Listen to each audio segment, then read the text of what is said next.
સમી તાલુકાના બાબરી ચાંદ્રાણી ગામ ખાતે રોડ ઉપર પડેલા ખાડા અને જંગલ કટિંગની કામગીરી કરવામાં આવી હતી। પૂર્વ સરપંચ ગૌરક્ષક દેવરાજભાઈ ઠાકોરની કલેક્ટરને રજૂઆતને ધ્યાનમાં લઈને કામગીરી કરવામાં આવી છે।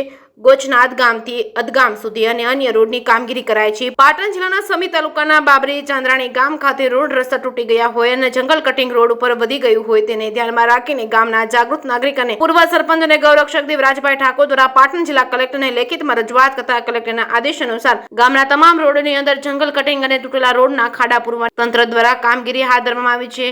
ગામ લોકોની અંદર રજૂઆત કરનાર દેવરાજભાઈ ઠાકોરની અંદર ખુશી જોવા મળી છે। તંત્રનો આભાર માન્યો છે। પોતાની રજૂઆતોને ધ્યાનમાં રાખીને રોડ રસ્તા ઉપર પડેલા ખાડાઓ પૂરવામાં આવ્યા હતા। પંચાયત બાંધકામ તેમજ સ્ટેટ બાંધકામ દ્વારા કામગીરી કરવામાં આવી છે, જેને લઈને તંત્રનો અને કલેક્ટરનો પણ આભાર માનવામાં આવ્યો છે। બાબરી ગામથી ગોચનાથ, નજુપુરા અને અન્ય ગામોને જોડતા રોડનું જંગલ કટિંગ તેમજ રોડની કામગીરી કરવામાં આવી તો તાલુકા વિકાસ અધિકારી પાસે પણ રજૂઆત કરતા ગામની અંદર થયેલા દબાણ અને ખાડા દૂર કરવાની તાલુકા વિકાસ અધિકારીએ ખાતરી આપી છે। જે કેસની ગુજરાતી સાથે મનુ ઠાકર, રાધનપુર।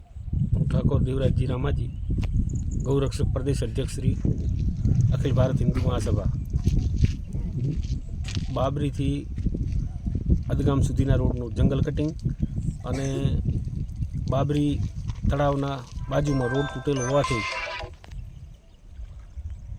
એની ડિઝાસ્ટર મેનેજમેન્ટને રજૂઆત કરતાં સત્વરે કામગીરી પૂર્ણ કરવામાં આવેલ છે, જે બદલ ગુજરાત સરકારનો ખૂબ ખૂબ ધન્યવાદ।